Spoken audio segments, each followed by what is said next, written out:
नमस्कार।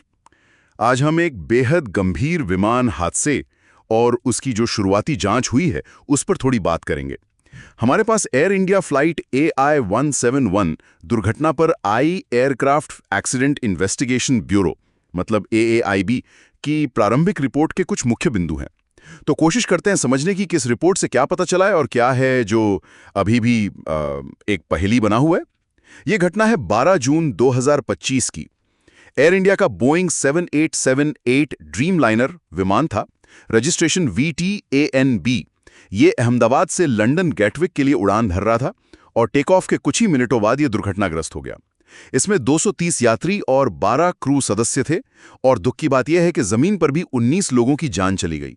बहुत ही भयानक हादसा था ये और सिर्फ एक व्यक्ति ही जीवित बच पाया इसमें। जी, और इस प्रारंभिक रिपोर्ट का जो सबसे अहम और सच कहूं तो काफी चौंकाने वाला जो तथ्य सामने आया है वो ये है कि विमान के दोनों इंजनों की फ्यूल सप्लाई वो भी लगभग एक ही समय पर बंद हो गई।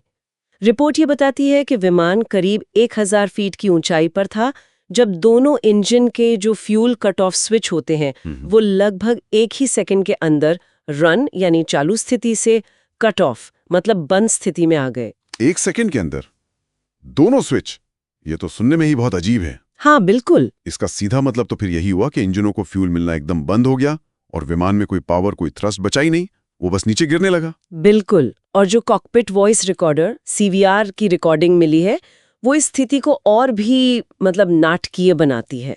उससे पता चलता है कि पायलट खुद कितने हैरान थे, भ्रमित थे। अच्छा, क्या कहा उन्होंने? एक पायलट ने दूसरे से पूछा, why did you shut the fuel, मतलब तुमने फ्यूल क्यों बंद किया? जिस पर दूसरे पायलट का जवाब था, आई डिडंट, यानी मैंने नहीं किया। अरे हाँ, तो ये बातचीत साफ इशारा करती है कि उन्हें खुद ही समझ नहीं आ रहा था कि अचानक ईंधन सप्लाई कैसे रुक गई। ये सुनकर तो वाकई लगता है कि वो अनजान थे, पर तो क्या ये पायलट की गलती हो सकती है? रिपोर्ट इस बारे में क्या कहती है? मानवीय भूल की संभावना। देखिए, यहीं पर मामला थोड़ा और पेचीदा हो जाता है। दिलचस्प बात यह है कि रिपोर्ट सीधे तौर पर किसी मानवीय त्रुटि की तरफ, खासकर पायलट एरर की तरफ इशारा नहीं कर रही है अभी। वजह यह है कि in fuel cut off switch में ना लॉक गार्ड्स होते हैं, मतलब एक तरह का सेफ्टी कवर होता है उन पर। Lock guards? अच्छा। हाँ, जो इन्हें गलती से या हल्के से छूने पर दबने से रोकते हैं। इन्हें ऑपरेट करने के लिए जानबूझकर और थोड़ा जोर लगाकर ही दबाना पड़ता है। अच्छा, तो दोनों स्विच का लगभग एक ही समय पर, वो भी 1 सेकंड के अंदर बंद हो जाना, ये बेहद असामान्य माना जा रहा है। तो अगर पायलट की गलती नहीं लगती और ये स्विच ऐसे गलती से दब भी नहीं सकते, तो फिर हुआ क्या? यही तो सबसे बड़ा सवाल है जिसका जवाब शायद रिपोर्ट में नहीं है अभी। सही कहा आपने। रिपोर्ट खुद ये मानती है, बिल्कुल साफ लिखा है कि जांचकर्ता अभी तक ये तय नहीं कर पाए हैं कि आखिर ये स्विच बंद कैसे हुए। इसके पीछे कई संभावनाएं हो सकती हैं। कोई तकनीकी खराबी, कोई ऐसी मानवीय भूल जिसका अभी पता नहीं चला, या फिर किसी साजिश मतलब सैबोटाज का नतीजा भी हो सकता है। साजिश? हाँ जी। AIB का कहना है कि अभी बहुत गहराई से जांच करने की जरूरत है। इसमें स्विच का बारीकी से तकनीकी विश्लेषण होगा, इलेक्ट्रॉनिक सिग्नल्स की जांच होगी, क्रू की मेडिकल हिस्ट्री, विमान का सॉफ्टवेयर हार्डवेयर डेटा, इन सब का पूरा अध्ययन किया जाएगा। जाहिर है, जब इतनी अनिश्चितता है तो पीड़ितों के परिवारों के लिए ये बहुत ही मुश्किल वक्त होगा। उनकी क्या प्रतिक्रिया आई है इस रिपोर्ट पर? जी, स्वाभाविक रूप से वो इस रिपोर्ट से संतुष्ट नहीं है। उन्हें ये अधूरी और अस्पष्ट लगी है। उनका कहना है कि इतने बड़े हादसे के बाद भी कोई ठोस जवाब नहीं मिल पाया है और वो जवाबदेही तय करने की मांग कर रहे हैं, साथ ही अंतिम रिपोर्ट जल्द से जल्द सामने लाने की भी।